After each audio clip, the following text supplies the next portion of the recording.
Hey Alan, hey everybody. I'm going to go ahead and break down some of the position battles and players to watch tonight for the Ravens while they kick off the 2012 preseason in Atlanta. I'm going to go ahead and start with the offense. We've got a quarterback controversy in Baltimore. It's at the backup quarterback position where you want to have quarterback controversies. You've got returning backup Tyrod Taylor and free agent signing Curtis Painter. Painter comes over from the Colts. And you also have a long-term developmental project quarterback in the form of undrafted free agent Chester Stewart from Temple. Stewart, he's probably a practice squad guy, could be a future backup to Flacco. He's got good size. He's 6'3", 220 pounds. He's going to need a lot of time to adjust to the pro-style game coming from Temple. It's really this preseason is really going to determine everything about his career. You know, he's either going to flop out and just show that he can't do it, or, he'll show that he can do it. He'll stick on our practice squad and maybe somebody else will give him a shot. Or, perfect scenario, he shows that he can play. He sticks on our practice squad. And when Tyrod and Curtis move on, when their contracts are up, he can step up and be a backup to Joe. As for Tyrod and Curtis, I got to give the edge to Tyrod Taylor. He's a much more athletic quarterback. He gives you a lot more than just the drop back and throw guy that Painter is. Both guys can play in the NFL, though. Painter showed last year, he didn't play great, but the Colts were not a very good team. With a good team around him, he could be a solid guy. He's not gonna blow you away. He's no Drew Brees. He's no Aaron Rodgers. He's not even Joe Flacco, but he can get you through. He's not Rex Grossman either. Tyrod, though, I think will be the number 2 guy, mainly because when the play breaks down, Tyrod can make things happen with his legs, whereas Curtis can't. So Tyrod can extend plays, can make things happen. He's going to be your backup quarterback. When you look at the running back position, obviously Ray Rice is the guy. Behind him, you have a couple of guys battling for probably 2 spots, really, on the roster. Anthony Allen, Damian Barry, Bernard Pierce, and Bobby Rainey. They're all in the mix. I'm an Anthony Allen guy. I kind of thought we wasted a pick by taking Bernard Pierce because I think Anthony Allen is that sledgehammer type back that we could have used behind Ray. I also like Damian Barry a lot. I think he's like that too. He's a 5'10", 225-pound little, like ball of muscle running back that can run through people. I kind of thought that we already have 2 Bernard Pierces on the roster. Why spend such a high pick on another, running back who does the same thing? The Ravens, however, they've really been gushing about Bobby Rainey this preseason and this training camp. He's built a lot like Ray Rice. He's 5'8", 212 pounds. He runs a lot like Ray Rice. And he's really going to have the opportunity to steal a job on this team. And he's really impressed the coach. The coaches like him a lot. He's an undrafted guy out of Western Kentucky. And I think he's a guy that can, if something were to happen to Ray Rice, he can kind of come in and, he's not going to be Ray Rice, but he's got that same kind of running style. So maybe he can get in there and sort of keep the offense going in the same direction that it would with Rice. I look for Pierce and Allen to make the squad just because I think Allen has proven that he can play in this league, and I think that Bernard Pierce, they're not going to get rid of a guy that they just took in the second round. It's not going to happen. But Rainey could be a guy who maybe makes them think about carrying 4 running backs, or a guy who goes right to the practice squad and sticks around.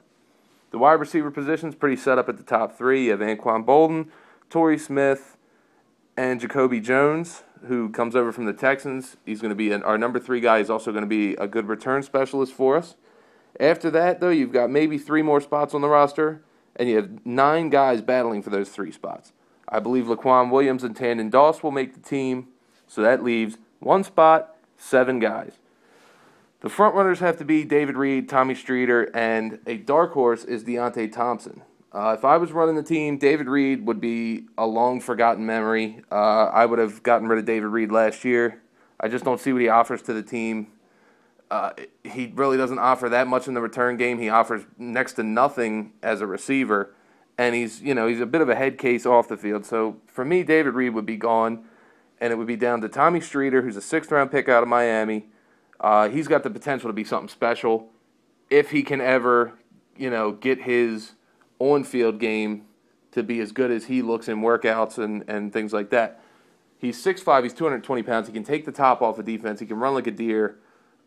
If he can ever figure out how to get separation from NFL corners, he's going to be a big-time weapon for the Ravens, offering something they don't have, which is a good, fast receiver with excellent size at 6'5", 220 pounds. Deontay Thompson is a guy that I really like. He is 6 foot, 203 pounds, kind of the opposite of Streeter. But he's a burner, he's a playmaker. I wouldn't be surprised at all if he stole a spot during this preseason because he's a dynamic player. He's got tremendous speed. I look for him to have kind of a breakout preseason, and I think a lot of people are going to be talking about him around town. At the tight end position, you're pretty much set up. If Pitta heals and is ready to go on time, Pitta and Dixon are going to be a nice tight end duo for you. You also have Billy Badgema, who the Ravens signed, who's a good veteran, depth tight end, good blocking tight end. So I think we're going to be okay at tight end. On the offensive line, the starters are basically set. From left to right, you're going to see Bryant McKinney, Bobby Williams, Matt Burke, Marshall Yanda, and Michael Orr. The battles on the O-line are the depth guys. The most interesting battle in preseason, I think, is going to be between Gino Gradkowski and Justin Boren for the backup center position. You have Boren is a guy who offers the ability to play center or guard, and I think he plays both of them pretty well. It's another situation where the Ravens took Gino Gradkowski in the 4th round. First off, he's probably a 6th round pick. I don't think he should have ever gone in as high as he did. And I think, personally, Justin Boren is a better prospect, a better-looking younger player than Gino Gradkowski. So I would like to see Boren make the team. They both could make the team, however, because Boren offers the diversity of playing center and guard. Also, you have Kelechi Osemele. Look at him at right tackle. Ja Reed also could be playing either tackle or guard. And you have Ramon Harewood. Ramon Harewood's an interesting guy. He was picked in the 6th round a couple years ago. If he could ever learn to stay healthy, he is a big, strong dude who could really help us out a lot at right tackle, I think, in the future after this year when McKinney's gone. We move on now to the defensive side of the ball. We're going to be solid as usual. You know, Suggs going down hurts. Obviously, when you lose Defensive Player of the Year, it's going to hurt. But we have a lot of guys ready to step in and fill that spot. Let's start with the D-line. We're going to look at Arthur Jones and Pernell McPhee. That is the big battle in preseason in the camp. They're battling to replace Corey Redding, who left in free agency. Arthur Jones is pretty much a guy who's stout against the run, doesn't really offer you much in the form of rushing the quarterback, whereas Pernell McPhee is a specialist of rushing the quarterback and is not as solid against the run as Jones. I think this is a rare position battle where you're going to see both guys are going to have a chance to make this squad to get a lot of playing time. They're both going to make the squad, but the battle for playing time, I think both guys are going to see a lot of playing time because Jones is so good against the run and because McPhee is such a good pass rusher. At linebacker, or also along the defensive line, you have Terrence Cody and Haloti Ngata. They'll round out that defensive line. It's going to be a good defensive line. At linebacker, you have guys trying to replace Terrell Suggs. Newcomer Courtney Upshaw. That's the guy that I think I and a lot of Ravens fans want to see step up and take the job. He's battling with Paul Kruger, Sergio Kindle, and Chavis Williams. I'm not now, nor have I ever been a believer in Paul Kruger. 4 years with the Ravens, he's got more inactive games than he's got tackles. You know, he spent more time in street clothes than he has in his uniform on game day. I don't see anything coming from him. And as for Sergio Kindle, you know, his career took a nosedive when he took a nosedive down the steps. You know, and all jokes aside, it is really a shame because Kindle would have been a beast. If you would have had Kindle and Suggs opposite each other, you're looking at, I think, you know, just a dynamic pass rush that could have just had quarterbacks quaking in their boots when they come up to the line. Chavis Williams is more of a special teams guy, but he's got a lot of heart, gives a lot of effort, so you never know with guys like that, they can always steal a spot. In the middle, Ray Lewis, Jameel McLean, Donnell Ellerby, those guys are all going to see playing time. Brendan Iambadejo could also see some time inside. At corner, you have Ladarius Webb, fresh off of getting that huge contract this offseason. You know, he's really developed and become arguably one of the best picks the Ravens have ever made outside of the first round. You know, wasn't really expected from him when we drafted him, but he has really developed and become something special.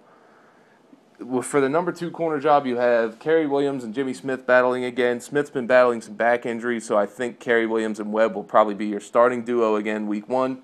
But I look for Jimmy Smith to kind of take over that job during this season and really cement himself as the other starter opposite Ladarius Webb. At safety, you got Ed Reed and Bernard Pollard are back. They will be the last line of defense again. Behind them, you have Sean Considine and rookie Christian Thompson, who will be Ed Reed's backup. And then you have a dark horse in Kyle Quarles, a 6'3", 212-pound undrafted free agent from Wake Forest. He's going to really have to stand out on special teams, though, to make the club. Sam Cook's going to be your punter again. And then the big battle is the kicking battle between Billy Cundiff and Justin Tucker. I've never been a Cundiff guy. You know, everywhere he's been run out of town because he underperforms. He's never been a clutch kicker. He had one average year with us, you know, where he mainly made his name getting touchbacks on kickoffs, and we handed him a huge deal. I think it was a mistake. And I think now's the time to rectify that mistake by getting rid of Cundiff and letting Justin Tucker take over. Tucker's a rookie. He's got a big leg. He can hit from anywhere. He's got good accuracy. And I think he's a guy who, you know, you're not going to lose anything if you go to him instead of Cundiff. You know, he's not going to be worse than Cundiff, and he's going to offer you cap space by getting rid of Cundiff's contract.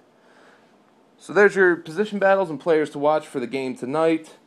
Most important for the Ravens through all 4 of these preseason games, though, stay healthy, no injuries. Let's get through these 4 preseason games and get into the regular season and start our march to the Super Bowl. For the I-295 Sports Ravens pregame show, I'm Kevin Thomas.